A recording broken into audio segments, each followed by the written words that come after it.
Dear student, for your kind information, today we will discuss the marriage under Hindu Marriage Act 1955. For your kind information, we have already uploaded one video regarding the same topic. The topic was marriage under old Hindu law, in which we have already discussed rules, regulation, custom, usage regarding the marriage under the old Hindu legal system. When I am talking about the old, means before the enactment of 1955 Act, all the rules which were prevalent under the primitive or ancient Hindu legal system, we have already discussed that kinds of marriages were prevalent at that society. For approved form and for unapproved form were prevalent, just like Brahma marriage, Dev marriage, Ars marriage, Prajapat marriage, and for unapproved, just like Asur marriage, Gandhar marriage, Rakshas marriage, Pisag marriage were prevalent. Caste or interreligious marriage were totally prohibited under the old Hindu laws.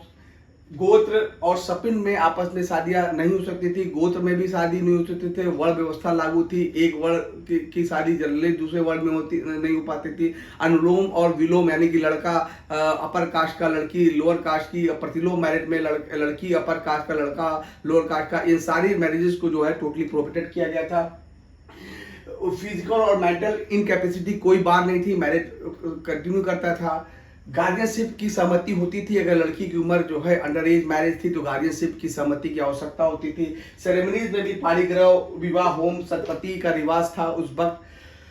Bigamy और polygamy marriages totally prevalent में थी, यानी बड़े पैमाने पर प्रचलन में थी ओल्ड हिंदू लीगल सिस्टम में। तो ये तमाम चीज़ों को जो हिंदू मैरिज एक्ट है वो टोटली प्रोहिबिटेड कर दिया गया। अब जो मेजर और radical changes Hindu marriage act 1955 में किया गया था वो दो मेजर चेंजेस था। पहले था कि रूल ऑफ मोनोगैमी को स्टेब्लिश किया गया था कि at the time the marriage neither party has spouse living, और दूसरा जो मेजर चेंजेस किया गया था कि डाइवोर्स के चैप्टर को इनकॉर्पोरेट किया गया था। जब मैं ओल्ड हिंदू लॉ पढ़ा रहा था तो उसमें मैं आपको बताया था कि ओल्ड हिंदू लॉ में once a marriage perform it can not be dissolve at any circumstances even though husband died despite of that. 7 जन्मों का संबंध होता था तो मैरिज जन्म जन्मांतर तक जारी रहता था। अतः मैरिज को तोड़ने जैसी कोई संकल्पना हिंदू विधि में कभी को देखने को नहीं मिली। लेकिन 1955 में पहली बार डाइवोर्स के चैप्टर को हिंदू मैरिज एक्ट में जोड़ा गया।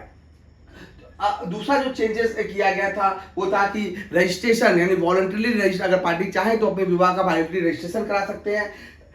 वाइड और वाइडेबल मैरिज के बच्चों को लिजिटिमेसी प्रदान की गई। पुराने समय में, पुराने हिंदू लॉ में अगर मैरिज जो है वैलिड नहीं होता था तो चाइल्ड जो है इलिजिटिमेट का दर्जा मिलता था, उसे हटा दिया गया। मेंटेनेंस ऑफ वाइफ की बात की गई जो हिंदू मैरिज एक्ट में। तो इन तमाम रेडिकल चेंजेस को हिंदू मैरिज एक्ट में एप्लीकेबल बनाया गया। अब आइए देखते हैं कि जो मैरिजेस होता है हिंदू विधि के अंतर्गत, यानी हिंदू मैरिज एक्ट 1955 के अंतर्गत जो मैरिज के कंडीशंस क्या हैं। तो कंडीशन सेक्शन 5 में बताया गया है कि condition for a valid Hindu marriage. Valid Hindu marriage में सेक्शन 5 में 5 कंडीशन बताए गए हैं जो कि हम we will discuss in detail. जो पहला कंडीशन है वो है rule of monogamy. Rule of monogamy का मतलब है एक पति और एक पत्नी का सिद्धांत। As I told you that before the enactment of Hindu marriage 1955 polygamous marriage were prevalent. A Hindu husband can keep more than several wives at the same time under the old Hindu legal system. But after the enactment of 1955 Act, Section 5 subclause 1 says that at the time of the marriage neither party has a spouse living. यानी कि विवाह के समय अगर पति है तो उसकी कोई पत्नी, और पत्नी है तो उसका कोई पति जीवित नहीं होना चाहिए। अगर जीवित भी है तो लॉफुली उसका डाइवोर्स होना चाहिए, तभी दो लोग शादी के लिए एलिजिबल होंगे सेक्शन 5 सब क्लॉज 1 के अंतर्गत। सेक्शन 5 सब क्लॉज 1 में जो बहुत महत्वपूर्ण बात की गई थी कि एक केस आया था यमुना बाई वर्सेस अनंत राव का 1988 में, जिसमें कहा गया था कि अगर पति पत्नी के बगैर सहमति के भी दूसरी शादी कर लेता है और दूसरी तो भी दूसरी पत्नी को वैलिड पत्नी का दर्जा नहीं दिया जा सकता है। तमाम केसेस सुप्रीम कोर्ट में आए थे कि पत्नी जो है ये क्लेम कर रही थी कि उसका eight the time the marriage पति ये नहीं बताया था कि उसकी शादी हो चुकी है, एक शादी के रहते दूसरी शादी करती है। तमाम पत्नियों को वो शादी को सुप्रीम कोर्ट ने वाइड घोषित किया और कहा कि सेक्शन 5 और सब क्लॉज 1 का अगर वायलेशन हो जाएगा कि अगर एक पति या पत्नी के रहते कोई दूसरी शादी करता है तो जो दूसरी बात है, अगर रूल ऑफ मोनोगमी का वायलेशन होगा तो सेक्शन 5 जो है सेक्शन 11 में बताया गया कि वो मैरिज वाइड हो जाएगा, जबकि सेक्शन 17 में कहा गया है कि अगर कोई व्यक्ति सेक्शन 5 सब क्लास 1 का वायलेशन करता है तो मैरिज तो वाइड होगा ही होगा, बल्कि बाइगमी के ऑफेंस के अंतर्गत भारतीय दंड संहिता अब तो बीएनएस जो लागू हो गया है उसके अंतर्गत 494 और 495 के अंतर्गत ये मैरिज ये इस पर पार्टी जो भी इसका वायलेशन करेगा उसे 7 साल की सजा मिलेगी। दूसरा जो ग्राउंड है वो unsoundness of mind. Unsoundness of mind when the act was enacted in 1955 section 5 sub clause 2 talks about the eight the time the marriage कोई भी पक्षकार इडियट या लूनेटिक नहीं होना चाहिए। तो जब एक्ट इनेक्ट किया गया था तो वो दो पागलपन की श्रेणी में रखा गया था, इडियट और लूनेटिक। इडियट वो व्यक्ति कहलाता था कि जब वो कभी कभी बच्चा माँ के गर्भ में ही कोई उसको मस्तिष्क के संबंध में कोई बीमारी होती है, उसका डिफॉर्मिटी होती है और माँ के गर्भ से ही बच्चा जो है वो अल्प विकसित मस्तिष्क का पैदा होता है। डॉक्टर जनरली कहता है कि ऐसा बच्चे के ठीक होने की संभावना कम होती है, ऐसे व्यक्ति को इडियट कहा जाता था। लूनेटिक उस व्यक्ति को मेडिकल साइंस कहता है कि अगर कोई चोट लगने से या किसी अन्य वजह से अगर कभी कभी मस्तिष्क का जो वो मेमोरी है उससे वो लॉस हो जाती है, ऐसी स्थिति में डॉक्टर कभी कभी कहता है कि पिक्चरों में यदि हम देखते तो बताया गया है कि कभी कभी पूरा वो चीज़ याददाश्त होने से उसके रिकवर हो जाता है, तो ऐसे व्यक्ति को हम लोग कहते हैं लूनेटिक है। इसमें काफी कंफ्यूजन था, अतः हिंदू मैरिज अमेंडमेंट एक्ट 1976 में इस सेक्शन 5 सब क्लॉज 2 में और क्लियरिफाई करने का प्रयास किया गया, यद्यपि वो क्लियरिफाई नहीं हुआ और ज्यादा कंफ्यूजन ही हो गया। क्लियरिफाई वो किया गया सेक्शन 5 सब क्लॉज 2 का सब सेक्शन 1 ये कहता है कि अनसाउंडनेस ऑफ माइंड ऐसा होना चाहिए जैसे कि व्यक्ति वैलिड कंसेंट ना दे सकता हो, यानी कि अगर मस्तिष्क इस स्थिति में है कि वो वैलिड कंसेंट देने की पोजीशन में नहीं है तो उसे अनसाउंड माइंड का व्यक्ति माना जाएगा। दूसरा और क्लियरिफाई किया गया है कि मान लीजिए कि वो वैलिड कंसेंट देने की वैलिड कंसेंट दे भी सकता है, लेकिन उसकी मेंटल डिसऑर्डर इस रूप में है कि वो unfit for marriage and procreation of children है। यहाँ शायद पार्लियामेंट में थोड़ी सी कंफ्यूजन हो गई कि उन्होंने दो चीजों को एक में जोड़ दिया, unfit for marriage and procreation of children, यानी पागलपन ऐसा है कि मेंटल डिसऑर्डर ऐसा है कि व्यक्ति ना तो मैरिज कर पाने में सक्षम है प्लस बच्चा पैदा करने पाने में भी सक्षम नहीं। ये बड़ा असमंजस है, ऐसा पागल को खोजना जो कि मस्तिष्क से भी वो डिसऑर्डर भी है, साथ ही बच्चे पैदा नहीं कर पा रहा। तो ये शायद इस कंफ्यूजन को मध्य प्रदेश हाई कोर्ट ने अलका शर्मा वर्सेस अविनाश चंद्र 1991 के बाद में रिमूव किया और इस बाद में कोर्ट ने कहा कि इसे हम एंड नहीं पढ़कर और पढ़ेंगे, यानी कि वैलिड कंसेंट देने में असमर्थ है, साथ ही साथ ऐसा व्यक्ति है जो कि चाहे अनफिट फॉर मैरिज होगा और प्रोक्रिएशन ऑफ चिल्ड्रन होगा, तो दोनों ही व्यक्ति इस श्रेणी में आ जाएंगे। तीसरा जो था कि recurrent attack of insanity. For your confidence dear student, I told you that कि here one word epilepsy were also added in 1955, यानी कि 1955 में इस तीसरे क्लॉज में दो डिसीजेस थी, वो थी एंसैनिटी और इपिलेप्सी। इपिलेप्सी को 1999 में चूंकि अब क्यूरेबल डिसीज हो गया है और तो इसे हटा दिया गया। अब जो रिकरेंट अटैक ऑफ इंसैनिटी जो है मात्र लगा गया कि पागलपन ऐसा है कि बार बार पागलपन का दौरा पड़ता है, तो ऐसी स्थिति में उसे इस सेक्शन 5 सब क्लास 2 के कैटेगरी में रखा जाएगा। और अगर वो सेक्शन 5 सब क्लास 2 का कोई वायलेशन करता है तो मैरिज जो है वो वाइडेबल होगा। वाइडेबल का मतलब है it is up to the one party to decide whether he or she want to continue this marriage or want to dissolve this marriage. तीसरा जो ग्राउंड है वो है age of the party. We have already discussed a lot when we are discussing about the old Hindu legal system. Under that places we have already discussed that age of the party जो है शुरू से ही काफी विवादित विषय रहा है कि भारत में शुरू से ही चाइल्ड मैरिजेस जो है वो प्रेवलेंट में था। उसी ब्रिटिश शासनकाल में तमाम ऐसे एक्ट पारित किए गए, जैसे उन्होंने पारित किया चाइल्ड मैरिज एक्ट 1925 में, जिसमें कि गर्ल्स की उम्र 13 साल की। बाद में शारदा एक्ट जिसे कि चाइल्ड मैरिज रिस्ट्रिक्ट एक्ट के 1929 के नाम से भी जानते हैं, शारदा एक्ट, उसके अंतर्गत गर्ल्स की उम्र 14 साल और बॉयज की उम्र 18 साल पहली बार की गई। इसी चाइल्ड मैरिज एक्ट में पुनः 1949 में अमेंडमेंट किया गया, जिसके तहत गर्ल्स की उम्र जो है वो 15 साल कर दी गई। फिर लास्ट में हिंदू मैरिज एक्ट में भी जब एनेक्ट हुआ, उस वक्त जो ब्राइड की उम्र थी वो 15 साल थी और ब्राइडग्रूम की उम्र 18 साल थी। 1978 में पुनः इसमें संशोधन किया गया और चाइल्ड मैरिज रिस्ट्रेंट एक्ट के तहत इसमें संशोधन हुआ। 2 बार संशोधन किया गया, 1978 में और 2006 में, दोनों में ही फॉर द ब्राइड 18 ईयर्स रखा गया और फॉर द ग्रूम 21 ईयर्स रखा गया। यानी कि आज के समय में ये है, हालांकि अभी जया जेटली कमीशन ने कहा है कि गर्ल्स की उम्र 21 साल करने का उन्होंने प्रस्ताव पार्लियामेंट को पास भेजा है, लेकिन अभी वो एक्ट बनके नहीं आया या इसमें अमेंडमेंट नहीं हुआ है। तो आज के समय में गर्ल्स की उम्र 18 साल और बॉयज की उम्र जो है 21 साल होनी चाहिए शादी के समय।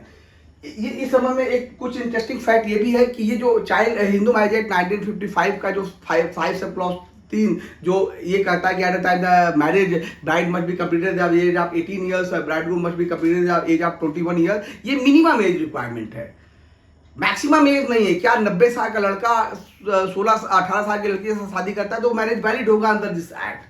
दूसरी जो इसमें खामियां है कि वो है कि ये एक्ट जो है वो क्योंकि हिंदू लॉ में अगर आप देखें तो प्राचीन काल से लेकर आज तक ये कहा गया है कि लड़के की उम्र जो है हमेशा लड़की से थोड़ी से 1-2 साल, 3 साल, 4 साल, 5 साल ज़्यादा होती है। तो यानी एज गैप जो है 4-5 साल ज़्यादा हो सकती है। तो हिंदू समाज में हमारे यहाँ एज गैप शुरू से ही चला आ रहा है, इस अधिनियम में एज गैप नहीं बताया है। तो यहाँ पर लेकिन जो बहुत ही इंटरेस्टिंग फैक्ट ये है कि if there is a violation of section 5 sub clause 3 then marriage will remain a valid marriage. ये पहली बार हुआ है कि किसी प्रोविजन का वायलेशन करने के बावजूद भी मैरिज जो है वो वाइड या वाइडेबल नहीं होगा, बल्कि मैरिज जो है वो सब्सिस्ट करेगा, यानी कंटिन्यू करेगा। हाँ, the party who is responsible to solemnise this marriage, यानी ऐसा पक्षकार जो इस मैरिज को समलाइज करने में अपनी भूमिका निभाएगा, जैसे लड़के के माँ बाप, पंडित, गराती बराती या बैंड बाजा, ये लोगों को पनिशमेंट दिया जाएगा और ये पनिशमेंट भी काफ़ी बहुत ही थोड़ा सा पनिशमेंट है। 15 दिन की सादा कारावास और 1000 रुपये जुर्माना, क्योंकि उस वक्त ये पता था कि अगर हम ऐसी शादी को वाइड घोषित करेंगे तो तमाम ऐसी शादियां वाइड हो जाएंगी जो कि इस आधार पर होगी कि लड़की की उम्र eight the time the marriage 18 से कम और 21 से लड़की की उम्र 21 से कम होगी। तो पार्लियामेंट नहीं चाहती थी कि मैक्सिमम मैरिजेस वाइड घोषित हो, अतः उन्होंने वैलिडिटी पर कोई पश्चिम नहीं लगाया। हाँ, उन्होंने प्रोविजन किया कि पार्टी जो है 18 और 21 के होने चाहिए eight the time the marriage. जो रेस्ट जो सेक्शन जो कंडीशन थे वो सेक्शन 5 सब क्लास 4 और 5 में कुछ रिलेशनशिप बताए गए थे जिनके बीच में शादियां नहीं हो सकती थी। जैसे कि उन्होंने एक रिलेशनशिप बताया कि प्रोहिबिटेड डिग्री था, जो कि वेस्टर्न कंट्री से लिया गया था, और प्रोहिबिटेड डिग्री में ये कहा गया कि ऐसे लोग जो लीनियल डिसेंडेंट के श्रेणी में आते हैं, जैसे a man can not marry his mother, grand mother, great grand mother, यानी कि और a girl can not marry her father, grandfather और ग्रेट ग्रैंडफादर, यानी कि एक व्यक्ति अपने ऊपर के लीनियल मेल डिसेंडेंट या ऊपर के फीमेल लीनियल डिसेंडेंट के साथ शादी नहीं कर सकता है। साथ ही साथ प्रोहिबिटेड डिग्री के अंतर्गत जो है वो वाइफ और husband of the lineal ascendant और लीनियल डिसेंडेंट भी आपस में मैरिज नहीं कर सकते, जैसे a man can not marry his deceased son's widow. तीसरा था वाइफ ऑफ द ब्रदर्स और फादर्स और मदर ब्रदर्स सिस्टर आपस में शादी नहीं कर, ब्रदर और सिस्टर आपस में शादी नहीं कर सकते हैं, अंकल और नीस शादी नहीं कर सकते हैं, ऑन्ट और नेफ्यू शादी नहीं कर सकते हैं, child of the 2 brothers and child of the 2 sister आपस में शादी नहीं कर सकते हैं। ये हिंदू विवाह अधिनियम की धारा 2 में जो है वो प्रोहिबिटेड डिग्री की परिभाषा 2F में दी गई है, उसमें ये सारी चीज़ें को प्रावधान किया गया है। इसके अतिरिक्त कुछ और भी सपन रिलेशनशिप जो सेक्शन 5 सब क्लास 5 बताता है कि सपन रिलेशनशिप में भी अगर व्यक्ति आ रहे हैं आपस में तो वो शादियां नहीं सोचती है। सपिन रिलेशनशिप को ओल्ड हिंदू लॉ में ये बताया गया है कि सपिंडा उस व्यक्ति को कहेंगे, क्योंकि dear student for your kind information, old Hindu law में हिंदू लॉ के दो स्कूल्स थे, मिताक्षरा और दायभा। दायभा में जो सपिन का मतलब होता था चावल के दानों का बना हुआ वो गोला जो हवन के समय या श्राद्ध के समय एक व्यक्ति अपने पूर्वजों को देता है। तो जो व्यक्ति अपने पूर्वजों को ऐसा पिंड, जिसको पिंडा कहते हैं, चावल के दानों का जो गोला होता है उसे पिंडा कहते हैं, तो जो व्यक्ति अपने पूर्वजों के लिए पिंडदान करता है उसमें और उसका संबंध जो है वो आपस में सपिन रिलेशनशिप का कहलाता है। जबकि मिताक्षरा लॉ ये कहता है कि सपिंडा का मतलब होता है पार्टिकल्स ऑफ द ब्लड, यानी कि जो पार्टिकल्स ऑफ ब्लड मेरे रक्त में है वही अगर खून मेरे बेटे में या मेरे पिता में है तो हम दोनों आपस में सपिंडा कहलाएंगे। हिंदू मैरिज एक्ट 1955 जो है इस पचड़े में नहीं पड़ता है कि सपिंडा की परिभाषा क्या है। हिंदू मैरिज एक्ट सीधे सीधे कहता है कि एक व्यक्ति अपने फादर के साइड से 5 जनरेशन और माता के साइड से 3 जनरेशन के बीच में जितने लोग आते हैं वो सारे जो है वो सपिन रिलेशनशिप के कैटेगरी में आएंगे और उनके बीच में शादियां जो है वो वाइड होगी। लेकिन याद रखिएगा यहाँ पर सेक्शन 5 सब क्लास 4 और सेक्शन 5 सब क्लास 5 एक अपवाद बताता है कि अगर पार्टी के ऊपर कोई कस्टम और यूसेज सिद्ध कर दे कि ऐसे लोगों में शादियां होती है, जैसे पंजाब के कुछ जिलों में मामा और भांजी के बीच में शादियां हो सकती है, तो ऐसी स्थिति में जो है वो शादी वैलिड होगी। दक्षिण के कुछ आदिवासी समाज में जो है चाचा और भतीजे के बीच में शादी हो सकती है, तो अगर कस्टम और यूसेज प्रूफ हो जाए तो ऐसी मैरिजेज जो है वो वैलिड मैरिज की श्रेणी में आ जाती है।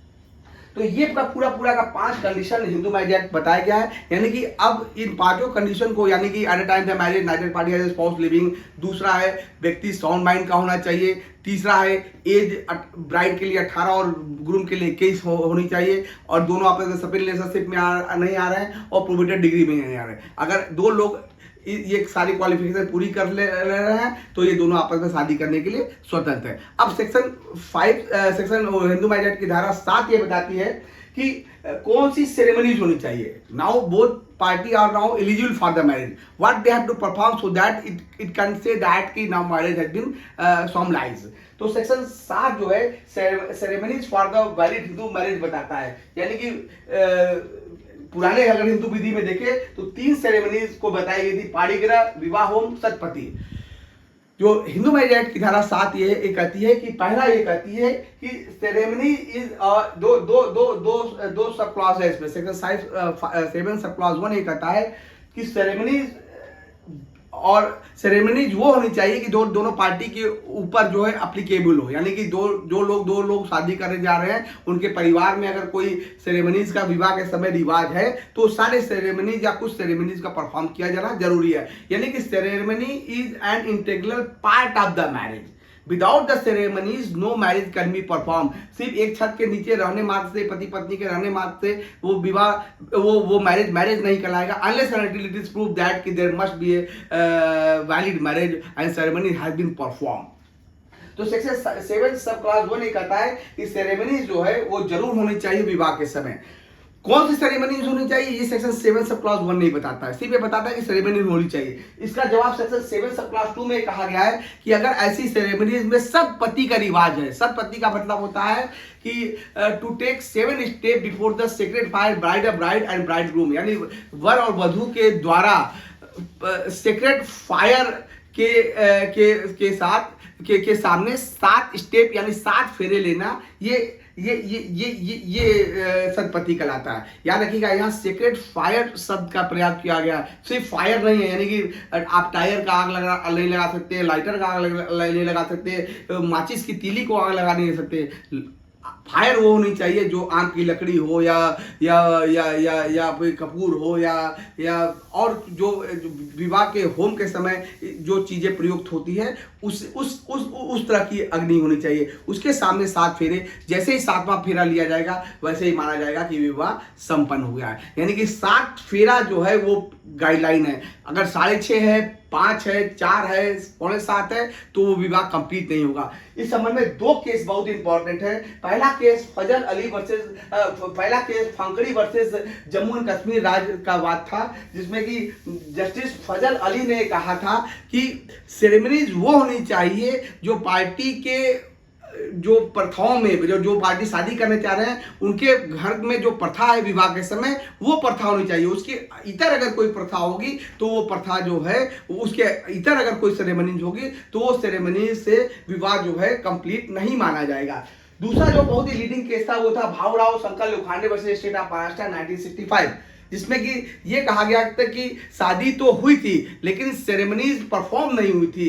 कोर्ट ने कहा, सुप्रीम कोर्ट ने कहा कि बगैर सेरेमनीज की अगर शादी हो गई है यानी सेरेमनीज परफॉर्म नहीं हुआ है या सेरेमनीज जो है वो परफॉर्म हुआ है लेकिन उस तरीके से नहीं हुआ है जिस तरीके से सेक्शन 5 सब क्लॉज 1 और 2 में कहा गया है, तो ऐसा मैरिज जो है वो वाइड की श्रेणी में आएगा और इस मैरिज को मान्यता नहीं दी जा सकती है। तो in conclusion we can say that कि मात्र एक छत के नीचे रहने मात्र से विवाह कंप्लीट नहीं होगा बल्कि सेरेमनीज हर स्थिति में फॉलो होनी चाहिए। बगैर सेरेमनीज के अगर मैरिज होता है तो वो मैरिज जो है वो वैलिड मैरिज नहीं माना जाएगा और वो उस पर कोई भी राइट एंड इमर्ज जो राइट एंड ड्यूटीज जो है पार्टी के बीच में इमर्ज नहीं करता।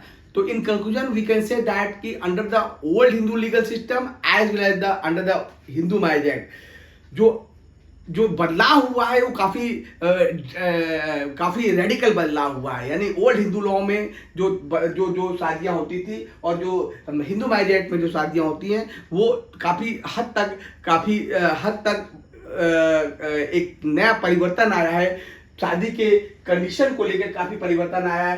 गोत्र और कास्ट और सपिंडे को काफ़ी श्रिंक किया गया है और गोत्र और कास्ट जो है हिंदू मैरिज का कोई भी प्रावधान गोत्र और कास्ट के संबंध में नहीं बनाया गया, यानी कि इंटर कास्ट मैरिजेस को भी प्रिविलेज किया गया। तो कुल मिलाकर आप देखें तो हिंदू मैरिज एक्ट ने एक नई तरह का कॉन्सेप्ट हिंदू विधि को में दिया है, जिसके तहत अब दो लोग जो है आपस में इस 5 कंडीशन प्लस सेक्शन 7 में सेरेमनीज को फॉलो करते हुए मैरिज को वैलिड बनाया जा सकता है। Thank you very much.